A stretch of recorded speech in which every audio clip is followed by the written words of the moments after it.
काक चेष्टा बको ध्यानम स्वान निद्रा तथैव च अल्पहारी गृहत्यागी विद्यार्थी पंच लक्षणम।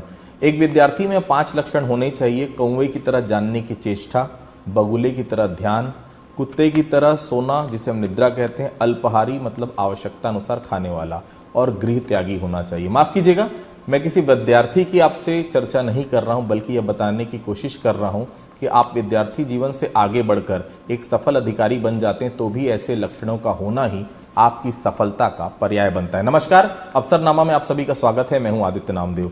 बिना किसी विशेषण के हम सीधा परिचय आपको एक ऐसे आईपीएस अफसर से कराने जा रहे हैं जो मौजूदा वक्त में जांजगीर चांपा के पुलिस अधीक्षक हैं। विजय अग्रवाल नाम है इनका। लंबा अनुभव रहा है, रायपुर में भी रहे हैं, जशपुर में भी रहे हैं, अलग अलग जगहों में अपनी सेवाएं दी और एक पत्रकार के नजरिए से मैंने उनकी अनेक भूमिकाएं देखी हैं। गंभीरता देखी है, सहनशीलता देखी, सब कुछ देखा है।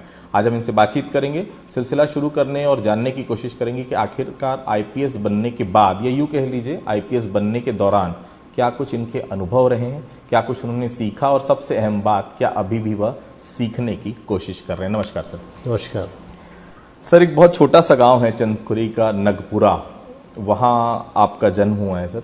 किस तरह से शुरुआती दौर रहा, क्योंकि सर वो गांव अब चंदखुरी पटल पर आया है सर, नहीं तो पहले चंदखुरी का कोई नाम भी नहीं जानता था, और उसके पास छोटा सा गांव है नगपुरा। चंदखुरी जहाँ पे मैं रहता था, नगपुरा जहाँ मेरा जन्म हुआ था, और बड़ा छोटा सा गांव है, 600-700 एकड़ के रकबे का गांव है। दादाजी वहाँ के मालगुजार थे, पिताजी जनसेवक भी थे, पत्रकार भी थे, और स्थानीय कृषक आंदोलन से भी जुड़े हुए थे। और मैंने वहाँ अपनी शुरुआती पढ़ाई लिखाई की थी। 5वीं तक मैं गांव में ही रहा, और गांव में ही रह के हम लोगों ने पढ़ाई की वहाँ पे। 5वीं के बाद फिर मैं गांव से निकल के रायपुर आया था। सर, दाऊ कल्याण सिंह के वंशज कहलाते हैं आपका परिवार सर। इसके अलावा कृषक आंदोलन, नर्मदा बचाओ आंदोलन से भी पिता जुड़े। पिता के इस भूमिका का असर जीवन में पड़ता दिखा कभी शुरू में से? निश्चित रूप से वो काफ़ी संघर्षशील व्यक्तित्व थे, और ज़्यादातर समय उनका लोगों की सेवा में, जनसेवा में ही बीतता था। पत्रकारिता भी वो बड़े आला दर्जा के करते थे, और निश्चित रूप से कहीं ना कहीं असर तो बिल्कुल पड़ा है।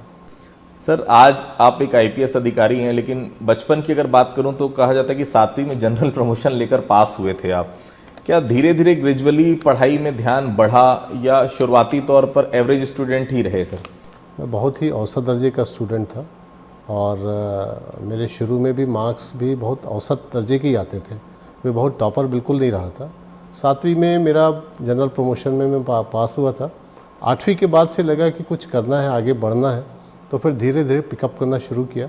8वीं में बीटीआई स्कूल शंकरनगर से पढ़ा, और उसके उपरांत धीरे धीरे करके पढ़ाई, स्वाध्याय पे ज़्यादा जोर था मेरा, और 10वीं 12वीं और फिर आगे धीरे धीरे प्रोफाइल बेहतर होता गया। साइंस कॉलेज की भी यादें कुछ शेयर करना चाहें सर? रायपुर साइंस कॉलेज में भी आपने समय बिताया का? रायपुर साइंस कॉलेज में बहुत ही अच्छा समय था। उस समय रायपुर का science college model science college था, और काफ़ी अच्छे स्टूडेंट्स वहाँ होते थे। और 1990 से 1995 तक 5 साल का एक अवसर, एक पीरियड ऐसा था जिसमें अपने आप को समझने का बहुत अच्छा अवसर मिला। बीएससी मैंने किया, एमएससी फाइनल में मैं था, और जब बीएससी में मैं था तो वहाँ मेरिट में भी मैं 6th पोजीशन आया था यूनिवर्सिटी में। और वहाँ पे पढ़ाई के साथ साथ मेरा एक्स्ट्रा करिकुलर एक्टिविटीज़ में क्विजिंग पे मेरा बहुत जोर था, और उसमें मैं नेशनल भी खेला उसमें, वहाँ रहते रहते। तो ये चीज़ें बाद में मुझे नौकरी मिलने में और नौकरी दोनों में इसकी बड़ी मदद मिली। 95 में सेंट्रल एक्साइज में भी आपका सिलेक्शन हुआ था, इंस्पेक्टर थे सर। ऐसी जॉब लोग अगर मिल जाती तो लोगों को लगता है चलिए कुछ ना कुछ मिल गया, लेकिन वो जॉब में भी आप ज़्यादा समय रह नहीं पाए सर, इसका क्या कारण? 95 में एसएससी का एग्ज़ाम निकला था, 94 की बात है, तो मैंने भर दिया था, और लकीली पहले ही प्रयास में हो गया था। और मेरी पोस्टिंग बिलासपुर में हुई थी as a inspector central excise. तो वो नौकरी अच्छी नौकरी थी, लेकिन उसमें तैयारी का समय नहीं मिलता था, तो मैं 1 साल ही किया, उसके बाद उसको छोड़ दिया था। सर, ये विजय अग्रवाल जो आईपीएस अधिकारी हैं, ये इनको बैंक की जॉब बहुत पसंद आती थी उस समय। क्या कुछ अलग तरह का चार्म था बैंक की जॉब में? क्योंकि जितना मैंने पढ़ा है आपके बारे में, जितनी चर्चा हुई है, उस नौकरी के लिए आपने बहुत प्रयास किया, लेकिन अल्टीमेटली डेस्टिनी ने तय करके रखा था कि आपको एक पुलिस अधिकारी ही बनना है। वो बैंक पीओ का जॉब, क्या उसी के लिए ये सेंट्रल एक्साइज की नौकरी छोड़ी गई थी सर? निश्चित रूप से जब मैं सेंट्रल एक्साइज छोड़ा था, मेरा लक्ष्य ये था कि किसी भी तरह से स्टेट बैंक का पीओ एग्ज़ाम क्लियर करना है।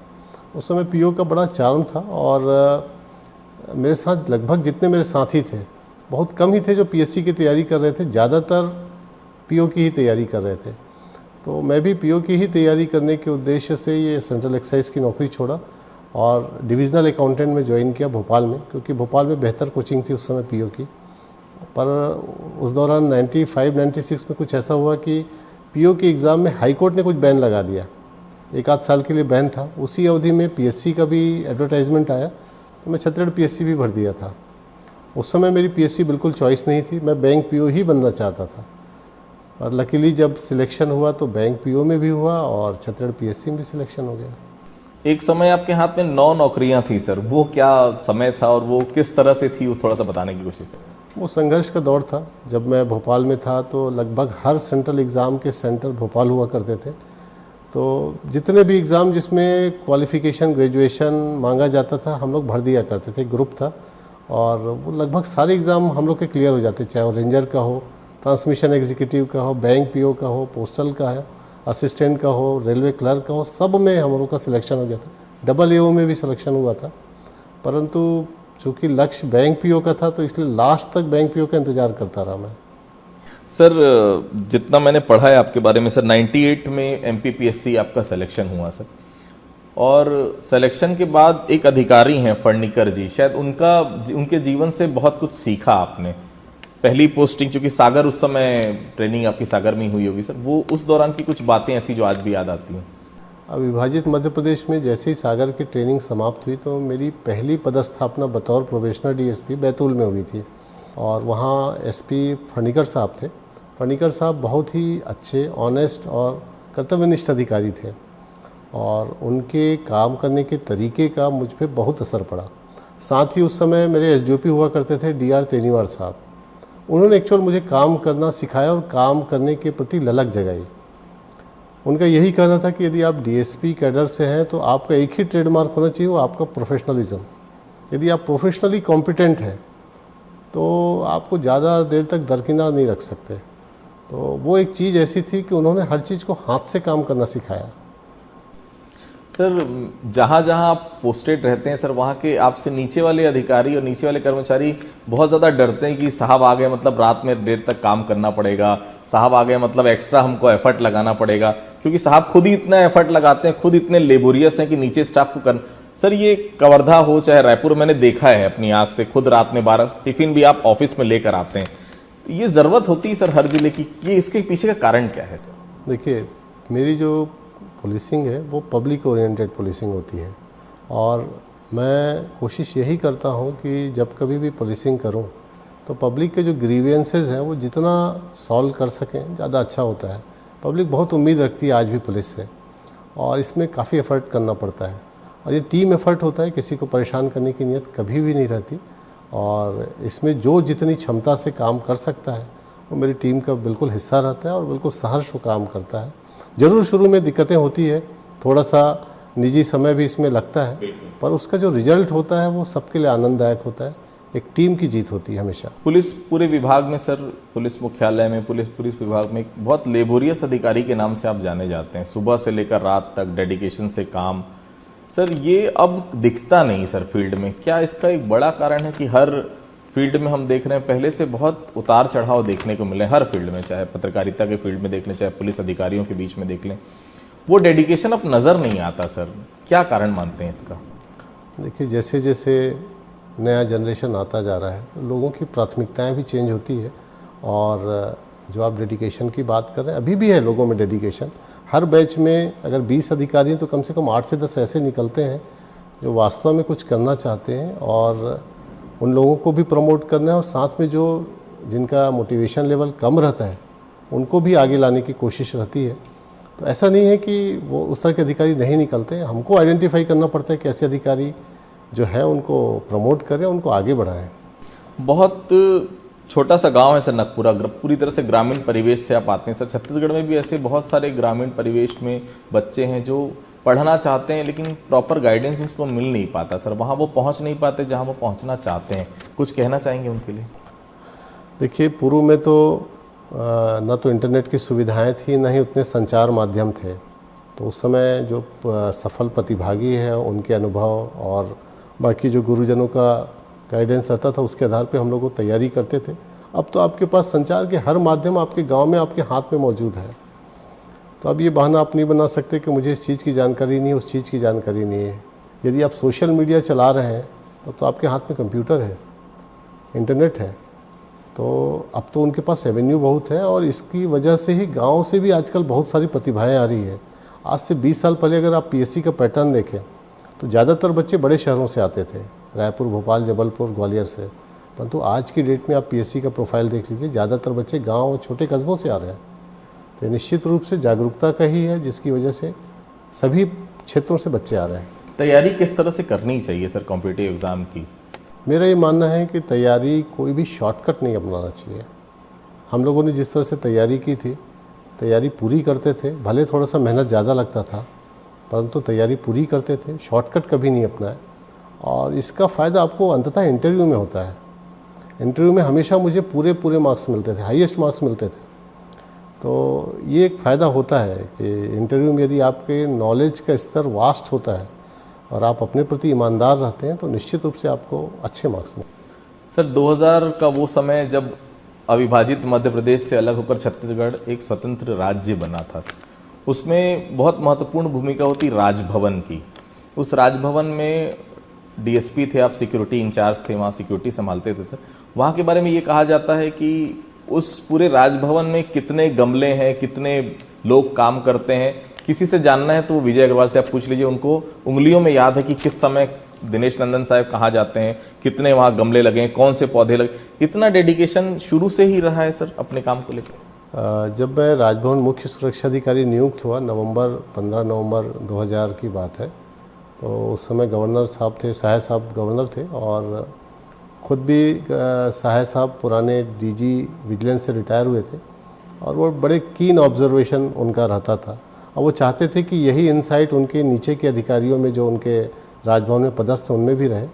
और वो इस चीज़ को हमेशा प्रमोट करते थे कि हर चीज़ में एक्सीलेंस होना चाहिए। अगर वो जवान वर्दी भी पहना है तो वर्दी किस सलीके से पहने, किस सलीके से सैल्यूट करे, किस सलीके से सलामी शस्त्र करें, ये उनकी प्राथमिकता थी कि छत्तीसगढ़ का राजभवन देश के सर्वोत्तम राजभवन में रहे। और ये चीज़ उन्होंने उस समय जितने भी अधिकारी थे उनके अंदर ये चीज़ उन्होंने विकसित की और इस चीज़ का बीज बोया। और आज जो कुछ है उनके गाइडेंस का बहुत बड़ा योगदान है उसमें। सर लंबा अनुभव रहा, जशपुर में रहे आप, SDOP Janjgir, Dhamtari, Dantewada, Dungargarh, additional SP Kawardha, additional SP Rajnandgaon, Manpur. ये तो एडिशनल एसपीज जब तक थे, अब तक का टेन्योर मैं बता रहा हूँ सर। जांजगीर में भी आप रहे, रायपुर में भी टेन्योर आपका रहा। मानपुर बहुत स्वर्णिम टेन्योर मानते हैं आप खुद, इसका क्या कारण मानते हैं? मानपुर जिन परिस्थितियों में मेरी पदस्थापना हुई थी उस समय परिस्थितियाँ कुछ बहुत अच्छी नहीं थी। लोग जाने से वहाँ हिचकते थे, परंतु उसको एक चैलेंज के रूप में हम लोग वहाँ गए थे मानपुर। और मानपुर में काफ़ी सक्सेस भी मिला, एनकाउंटर्स भी हुए, पुलिस की इमेज अच्छी हुई, कम्युनिटी पुलिसिंग पे काफ़ी वर्क हुआ, लोगों के डेवलपमेंट में काफ़ी सहयोग करने में सफलता प्राप्त हुई। तो एक सेटिस्फाइंग जॉब था। जो दिमाग में चीज़ें होती हैं उसको एक्सपेरिमेंट करने का पूरा अवसर मिला वहाँ। तो उसकी वजह से मानपुर की पोस्टिंग मुझे सबसे अच्छी लगती है। हालांकि सारी पोस्टिंग एक जैसी होती है, हर जगह अलग अलग काम करने का स्कोप रहता है, लेकिन मानपुर मुझे सर्वाधिक प्रिय है। और यदि दूसरे नंबर पे देखा जाए तो जो 7वीं बटालियन में डॉग स्क्वाड के साथ मेरा टेन्योर रहा और साथ ही जो पुलिस एकेडमी में पुलिस अधीक्षक का कार्यकाल रहा, वो दोनों ही बहुत ही संतोषप्रद रहा और उसमें बहुत कुछ जानने, सीखने और अपने आप को भी समझने का अवसर मिला। कमांडेंट जब कोई अधिकारी बनकर जाता है तो सर उसको ऐसा लगता है कि उसको सजा के तौर पर आपने किसी कमांड का इंचार्ज बना दिया सर, लेकिन उस अवसर को बहुत अच्छे से आपने निभाया सर। कुत्तों से शुरू से डॉग से बहुत प्यार रहा है आपको सर, एक पुस्तक भी आपने लिखी है सर। क्या शुरू से प्यार था डॉग से कि वहाँ जाने के बाद, चूंकि बहुत अलग अलग तरह से उस समय डॉग्स का हमने देखा, वहाँ पर ब्रीडिंग हुई, वहाँ पर अलग अलग जगहों पर बाहर से भी आपने डॉग्स मंगाए, काफ़ी अच्छा काम भी हुआ उस समय उस फील्ड में सर। तो क्या बचपन से शौक था सर? देखिए, शुरू से ही घर में डॉग तो रहते ही थे और जब मेरी पोस्टिंग हुई तो डॉग यूनिट को और डेवलप करने का अवसर मिला और ब्रीडिंग और उनका ग्रूमिंग और उसके बाद ट्रेनिंग करने का जो अवसर मिला वो प्यार और बढ़ता गया। और जो चीज़ें मैंने सीखी थी, अनुभव से जाना था, उसको भी एक्सपेरिमेंट करने का अवसर वहाँ मिला। और उसमें पीएचक्यू के अधिकारी गणों ने भी काफ़ी प्रोत्साहन दिया, गाइड भी किया। डीजीपी साहब और एडीजी साहब थे जुनेजा सर उस समय, उन्होंने भी काफ़ी प्रमोट किया, हर चीज़ में मदद करते थे। और रही लूप लाइन पोस्टिंग की बात, तो कोई भी पोस्टिंग लूप लाइन नहीं होती, वो आपके काम करने का तरीका है। और मुझे एक भी दिन ऐसा याद नहीं है बटालियन या पुलिस एकेडमी में रहते हुए कि मैं खाली रहा हूँ। मुझे तो हमेशा ये लगता था बहुत काम है आज करके, तो ऐसा कभी नहीं महसूस हुआ।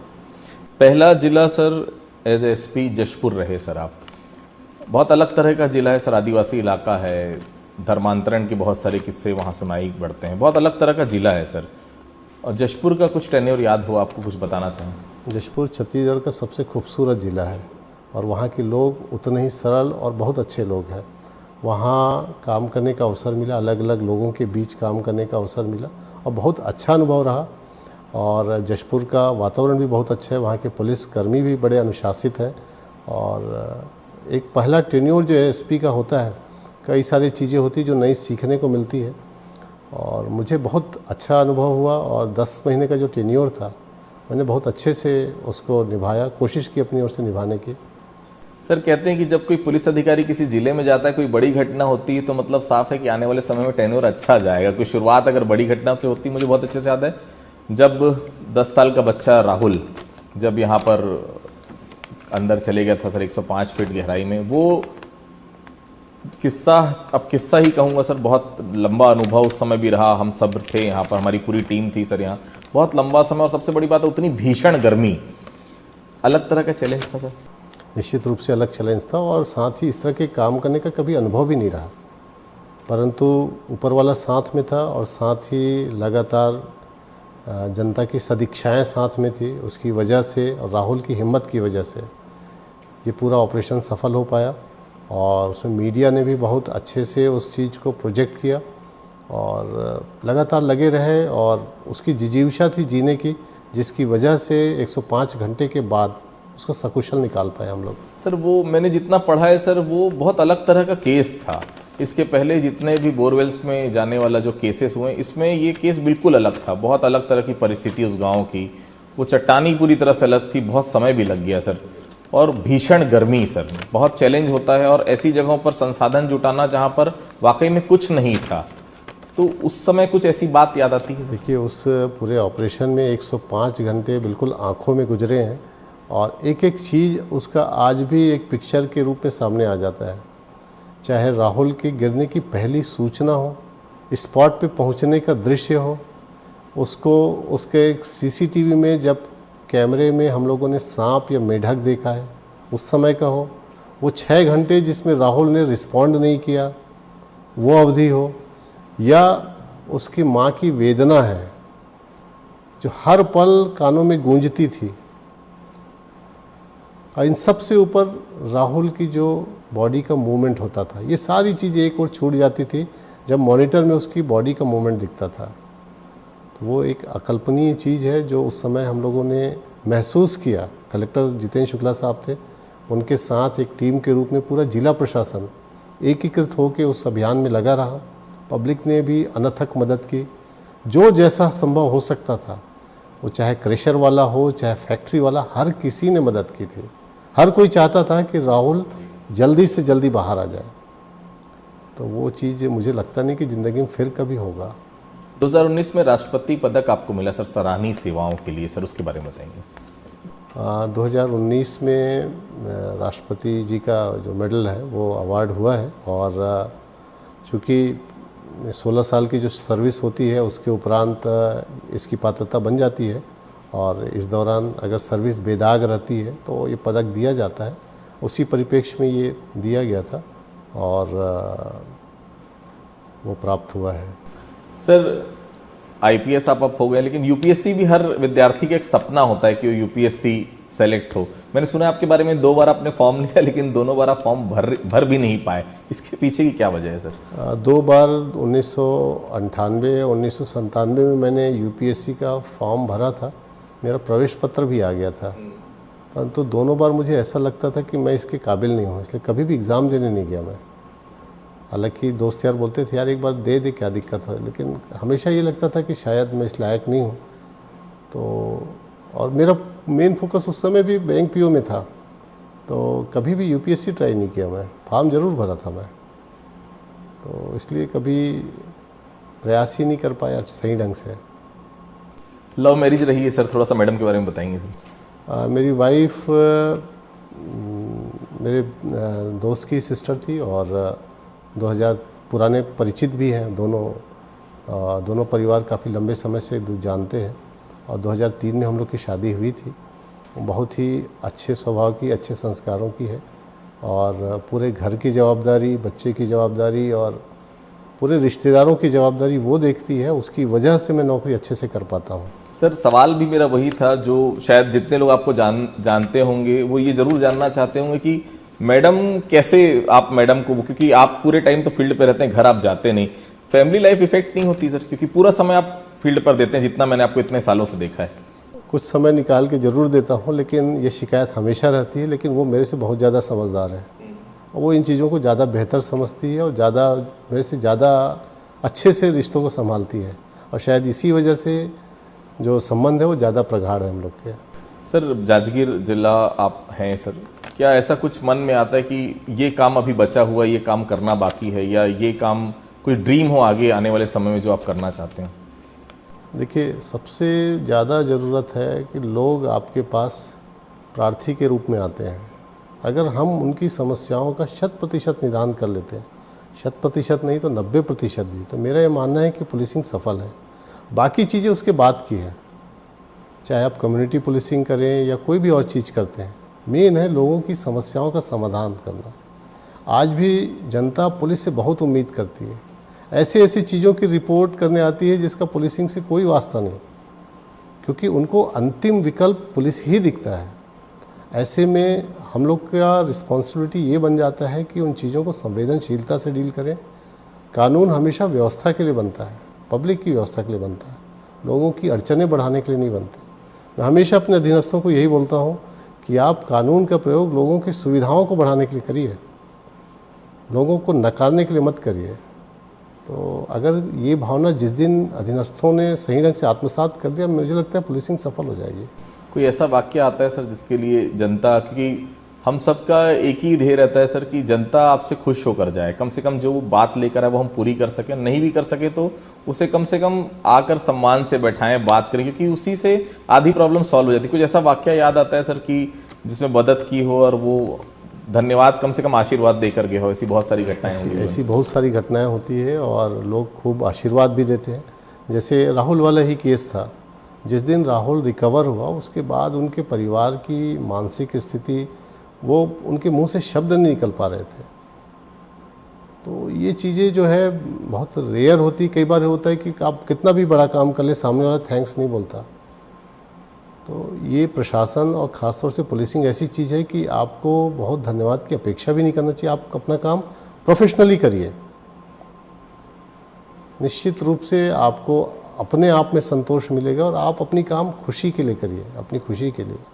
सर अभी जो छत्तीसगढ़ में पीएससी की तैयारी कर रहे हो या यूपीएससी की तैयारी कर रहे हो, उन छात्रों के लिए कुछ कहना चाहें सर? मैं उनसे उनको यही संदेश देना चाहूँगा कि आप यदि पब्लिक सर्विस में आना चाहते हैं तो आपका ध्येय जनता की सेवा होना चाहिए, और आप जब कभी भी आते हैं तो हार्ड वर्क करके आए। सिर्फ आप शॉर्टकट तरीके से आ सकते हैं, लेकिन उससे ना तो ज़िंदगी सफल होगी ना आपको खुशी मिलेगी।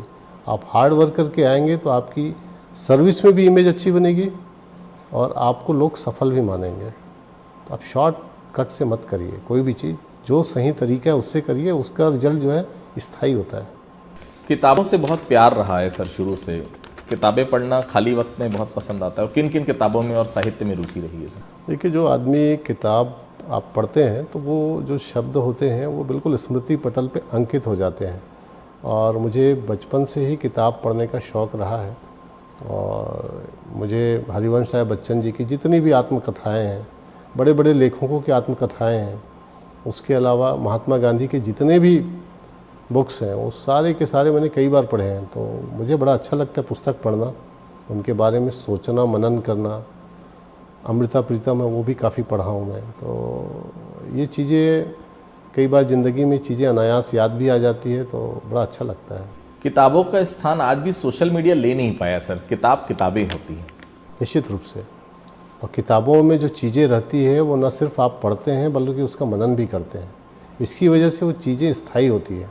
सोशल मीडिया बहुत गंभीरता से लोग उसको याद नहीं रख पाते हैं, वो क्षणभंगुर होता है और उसके बाद फिर वो ख़त्म हो जाता है।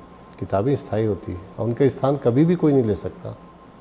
चलिए, बहुत बहुत धन्यवाद सर हमसे बातचीत करने के लिए। तो आपने सुना आईपीएस विजय अग्रवाल साहब को बहुत साफ कहना है, मेहनत आपको करनी पड़ेगी, हार्ड वर्कर अगर आप हैं तो आपको सफलता पाने से कोई नहीं रोक सकता। तो अफसरनामा में आज के लिए इतना ही। अगली बार फिर किसी अधिकारी से आपकी मुलाकात कराएंगे, तब तक के लिए बहुत बहुत धन्यवाद।